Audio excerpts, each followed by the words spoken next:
தம்பி, என்னோட காரில் திடீர்னு மிஸ் ஆகுதியா, திடீர்னு நல்லா ஓடுதியா, அதுக்காக ஸ்பார்க் ப்ளக்கை மாற்றிட்டேயா, இக்னிஷனில் வர காயில் மாற்றிட்டேயா, ஷோரூமில் விட்டையா, அவங்க இன்ஜினை வேலை பார்க்கணும்னு சொல்கிறாங்கப்பா, என்ன பிரச்சனைனே தெரியல, கொஞ்சம் எனக்கு என்னன்னு சரி பண்ணி கொடு அப்படின்னு சொல்லிட்டு கிராண்ட் ஐட்டன் பெட்ரோல் கப்பா இன்ஜின் உள்ள கஸ்டமர் நம்மள்ட்ட வண்டியை கொண்டு வந்திருந்தாரு.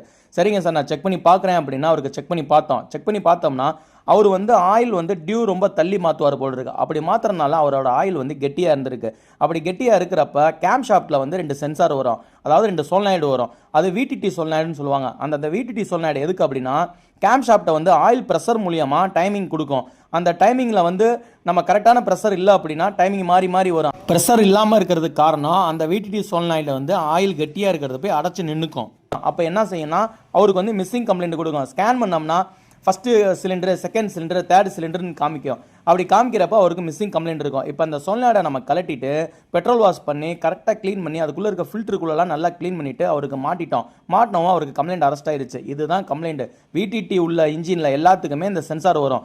மேக்ஸிமம் பெட்ரோல் வெஹிக்கிளில் டியூ டேட் தள்ளி போகாமல் பார்த்துக்கோங்க, இல்லைன்னா இந்த கம்ப்ளைண்ட் வந்துடும். மெக்கானிக் வேலை பார்க்குறது பெருசு இல்லை, அந்த கரெக்டாக கம்ப்ளைண்ட்டை கண்டுபிடிச்சி பார்க்குறது தான் பெருசு. Thank you friends.